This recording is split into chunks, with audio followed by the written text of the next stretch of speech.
great conversations and education on relevant health issues management. Hello, Doc. Hello, Doc. Make a date with our health professionals on the drive with the area gang. Hello, Doc. Hello, Doc. Hello, Doc.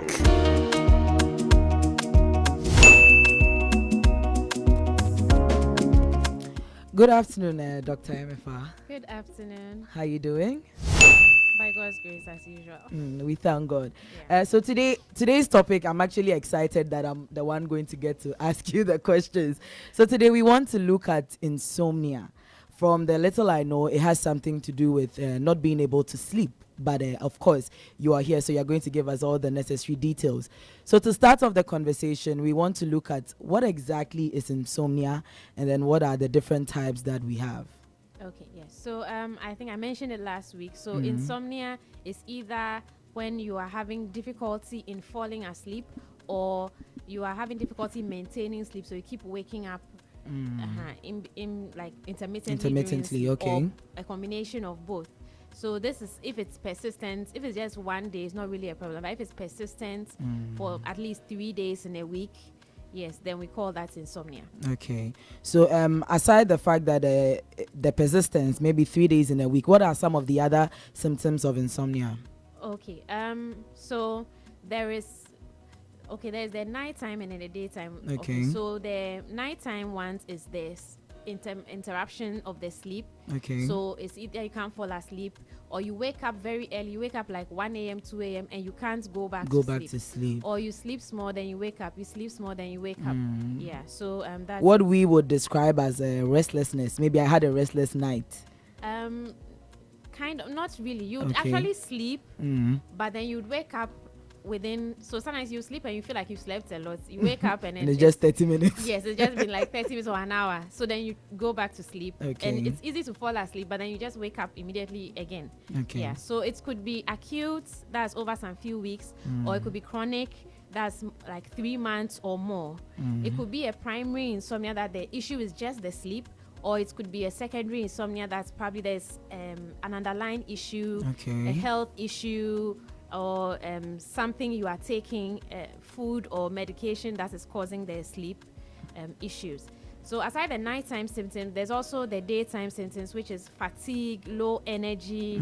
You are having difficulty in remembering things, having difficulty concentrating. Okay. You have mood disturbance. The person will get angry very easily, or the person is always anxious, or the person gets very sad very easily. And then there is decreased performance. So maybe you see the students, they are not doing as well in school as they used to. Yes. Sometimes it also gives headaches during the daytime as well. And sometimes they worry a lot about sleep. So during the daytime, they are thinking about how will I sleep? Yes.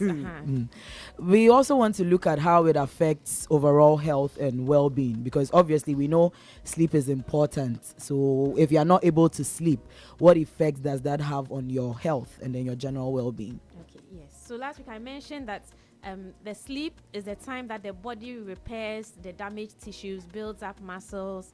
That's where your memories are consolidated, and it helps with your mood. You process emotions during sleep and all that. So once you are not sleeping well, those things will be affected. So physically, there will be a weakened immune system. You would have impaired wound healing. There would be higher risk of other diseases like diabetes, hypertension, obesity. Is also a higher risk of developing it if you're not sleeping well. And it could also be some hormonal imbalances because of the poor sleep. Then the mental health impacts too. It can also affect or lead to depression, anxiety. I mentioned your memory might be impaired. Yes. So sometimes there's high reactivity, that's the irritability. So the least thing, you get angry or you flare up. Yes, so it blows out of proportion to like the actual thing that happened. And sometimes so it can lead to other psychiatric conditions. So sometimes it can trigger bipolar affective disorder, or some psychotic disorders, schizophrenia, and those kind of things. So when there's a lack of sleep, so usually you see a lot of these cases when they come in with all these symptoms, the psychotic symptoms, you realize that they're actually not sleeping. So that once is why they get enough sleep, the symptoms tend to go down a bit.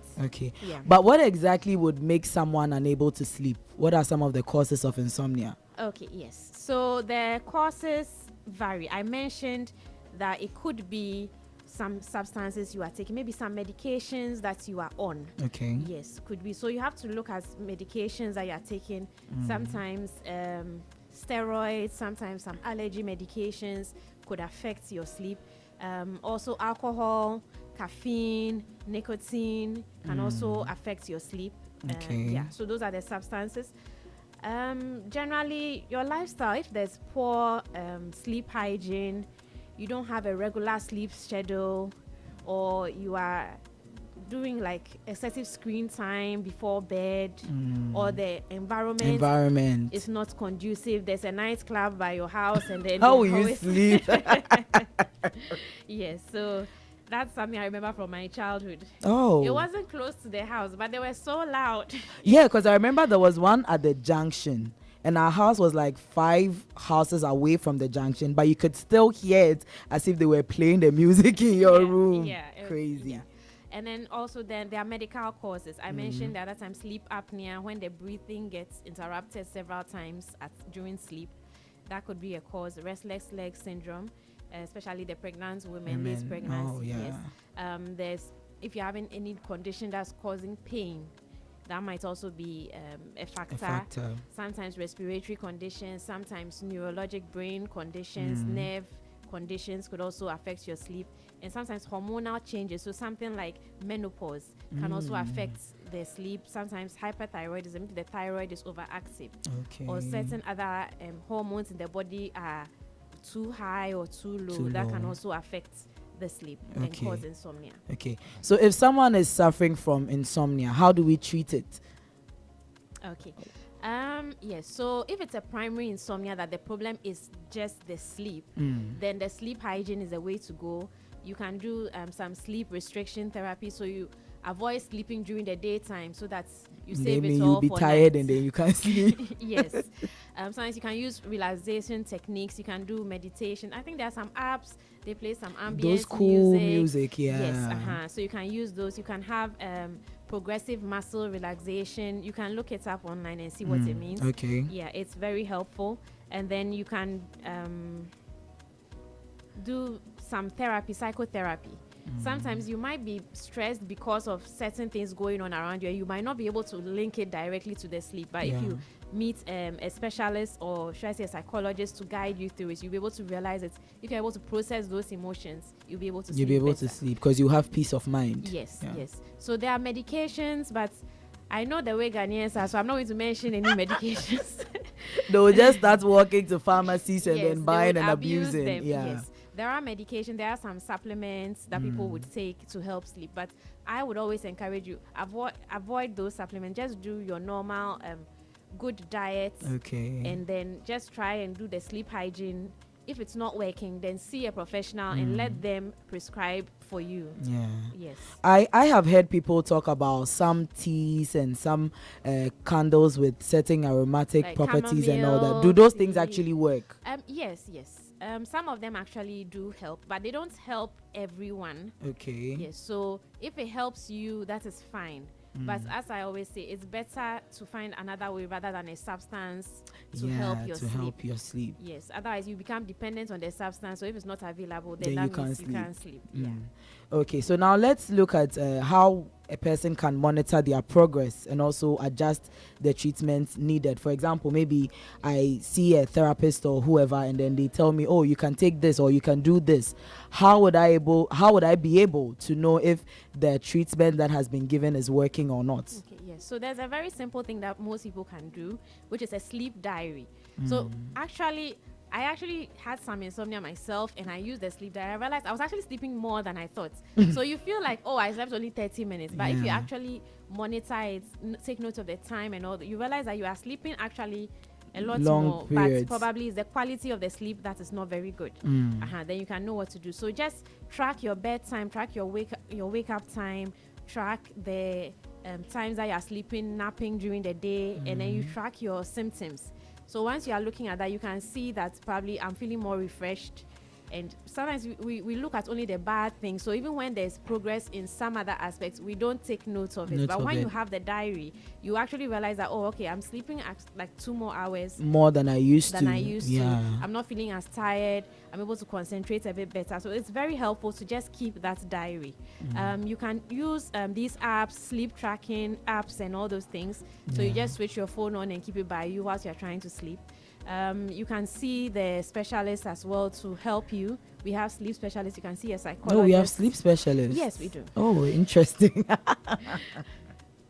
There are few anyway. Okay, but they exist. They exist. So if you go to see a psychologist or a psychiatrist and then they assess you, they can refer you to the sleep specialist. Okay. All right. So those are some of the ways you can monitor your progress. Yeah. But in general, what are some lifestyle changes that a person can make to improve sleep? And I'll use myself as an example. Sometimes I find it very difficult to fall asleep. And then even when I fall asleep, as you mentioned, I'll feel like I've slept for so long, and then I look at the time and it's still 1 a.m. and I'm like, so I've slept for like just 20 minutes. So what are some lifestyle changes that we can make to improve our sleep? Okay, so the sleep hygiene that we talked about last week. So you have to just keep yourself on a schedule, maintain the schedule, sleep at the same time every day. Don't sometimes you sleep 8, then sometimes you sleep 12.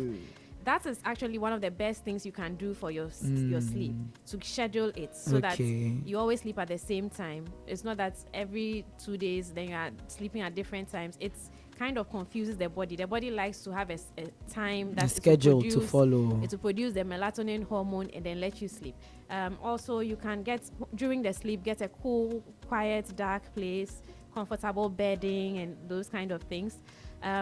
Another thing is to exercise, not just before sleep, but exercise during the day. Go out, experience some sunlight and all those things. Those actually help to boost your sleep later on in the evening. So if you are indoors the whole day, it doesn't really help. But if you maybe go out, take a walk out, let the sun shine on you a little bit, it also helps.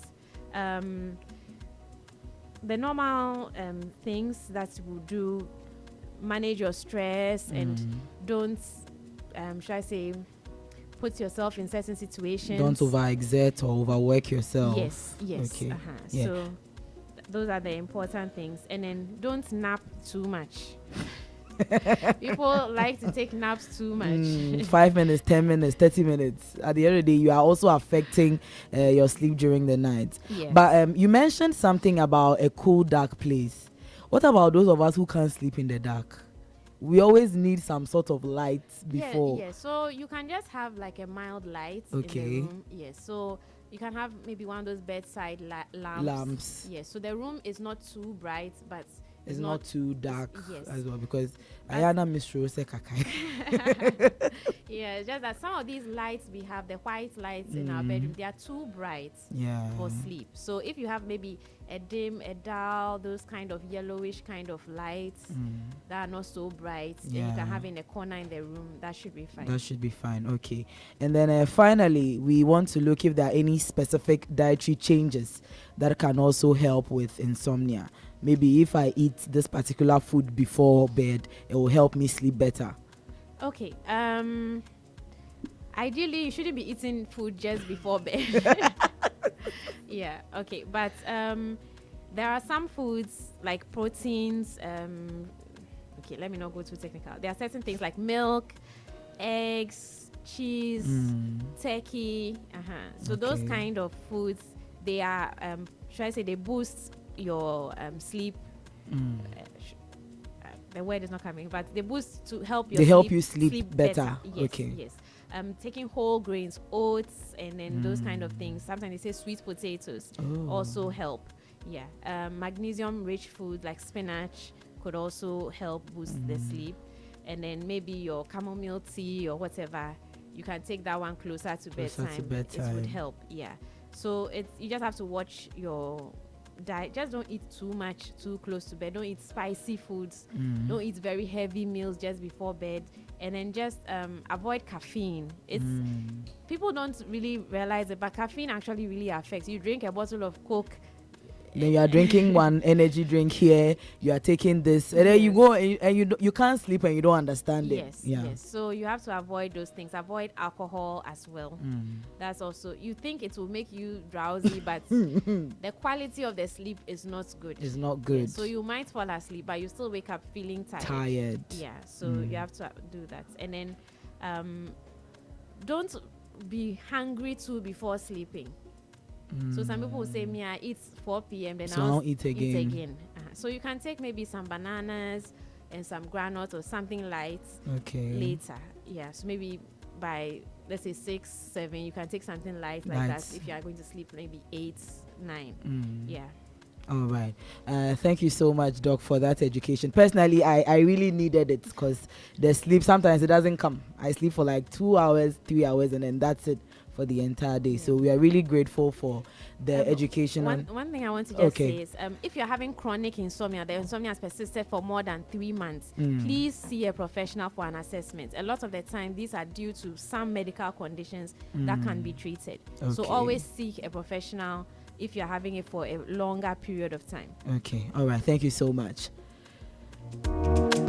There's someone in this office, I won't mention your name. Please, as Doc said, see a professional for help. Thank you so much, Doc. Definitely next week we'll meet to talk about something else.